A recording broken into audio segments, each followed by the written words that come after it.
गत पार्ट 1 मा हामीले अक्सनका म्याथमेटिकल रुल्स, रिटेन्सन पेनल्टिज र इन्फ्लेसन स्ट्र्याटेजीलाई डिकोड गर्यौं, जसलाई तपाईहरूले धेरै मन पराउनु भयो। अब पार्ट 2 मा हामी रियल टाइम एक्जिक्युसनमा जानेछौँ। भनेको अक्सन टेबलमा बसेका 8 फ्रेन्चाइजिसले आफ्नो रियल टाइम 11 र बेन्च स्ट्रेन्थलाई कसरी ब्यालेन्सिङ एक्ट प्रदान गर्नेछन्। क्रिकेट एनालाइटिक्समा एउटा फेनोमेनन छ जसलाई स्क्वाड इक्विलिब्रियम भनिन्छ। कुनै पनि टिममा खाली 3-4 जना सुपरस्टार भएर मात्र पुग्दैन।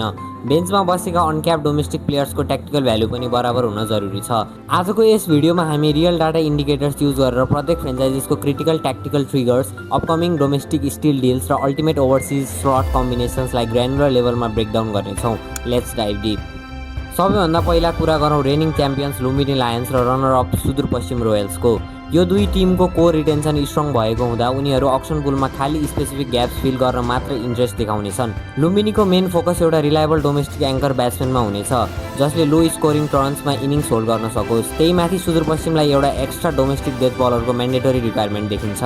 अर्कोतिर काठमाडौँ गोर्खास, कर्णाली याक्स र पोखरा एभेन्जर्स जस्ता फ्रेन्चाइजेस जसको प्रिभियस सिजन अनएक्सपेक्टेड थियो, उनीहरू पुरै एग्रेसिभ स्क्वाड ओभरअलमा जाने हाई चान्सेस छन्। काठमाडौँलाई आफ्नो टप अर्डर एक्सप्लोसिभ बनाउनु छ, जसको लागि उनीहरू क्याटेगोरी ए का अनडिटेन्ड ओपनर्समा ब्लाइन्ड बिडिङ गर्न सक्छन्। विराटनगर किङ्स र जनकपुर बुल्सको स्काउटिङ जहिले पनि ब्यालेन्स हुन्छ, त्यसैले उनीहरू मिडल अर्डर युटिलिटी अलराउन्डर्सलाई टार्गेट गरेर आफ्नो पर्स सेफ राख्ने ट्याक्टिक्समा चल्नेछन्। चितवन राइनोसको ट्र्याक रेकर्ड हेर्दा उनीहरू डोमेस्टिक पेस ब्याट्रीलाई धेरै हेभी बनाउन रुचि राख्छन्। जब क्याटेगोरी ए का प्रिमियम प्लेयर्समा बिडिङ वार सुरु हुन्छ, तब एक्चुअल टुर्नामेन्ट त्यो टिमले जित्छ जसले क्याटेगोरी बी र सीबाट सस्तोमा हाई इम्प्याक्ट प्लेयर्स निकाल्न सक्छ। यसलाई क्रिकेट एनालाइटिक्समा अन्डर भ्याल्युड एसेट म्याक्सिमाइजेसन भनिन्छ। पिएम कप र U19 प्रोभिन्सियल डाटालाई डिपली एनालाइसिस गर्दा केही यस्ता डोमेस्टिक प्लेयर्स छन् जसको एक्सपोजर कम छ तर उनीहरूको आउटवुड म्याच विनिङ हुन सक्छ।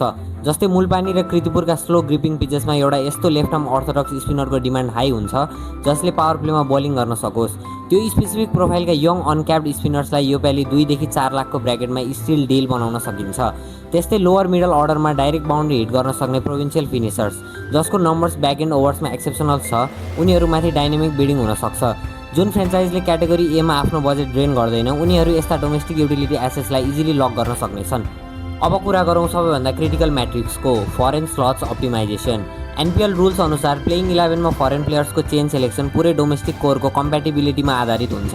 यदि कुनै टिमले अक्सनबाट strong domestic top order batting lineup build गर्यो भने उनीहरू आफ्नो विदेशी कोटामा एउटा एक्सप्रेस ओभरसिज पेसर र एउटा ग्लोबल लोवर अर्डर फिनिसरलाई प्रायोरिटी दिनेछन्।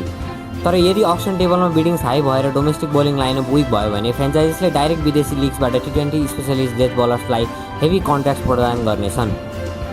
विराटनगर किङ्स र पोखरा एभेन्जर्स जस्ता टिमले अक्सर हाई प्रोफाइल इन्टरनेसनल रिक्रुट्समा फोकस गर्छन्, तर त्यो रिक्रुटमेन्ट सक्सेसफुल हुनको लागि लोकल डोमेस्टिक कुसन सोलिड हुनुपर्ने कम्पिटेसनल रिक्वायरमेन्ट छ। सो एनपिएल 2026 अक्सनको सिमुलेसनबाट के स्पष्ट हुन्छ भने योपालि ट्रोफी त्यो टिमले उठाउनेछ जसको टेक्निकल एनालाइसिस र ब्याकरुम स्काउटिङ सबैभन्दा शार्प छ। पेपरमा स्ट्रङ देखिने टिम होइन, कन्डिसन र पर्सलाई अप्टिमाइज गर्ने टिम नै रियल च्याम्पियन्स भन्नेछन्। पार्ट 1 र पार्ट 2 को यो कम्प्लिट म्याथमेटिकल ब्रेकडाउन पछि अब तपाईँको प्रेडिक्सन के छ? आफ्नो ओपिनियन कमेन्टमा सेयर गर्नुहोला र यस्तै क्रिकेट एनालाइसिस र अपडेटको भिडियोजको लागि च्यानल सब्स्क्राइब गर्न नबिर्सिनुहोला। जय नेपाल, जय क्रिकेट, धन्यवाद।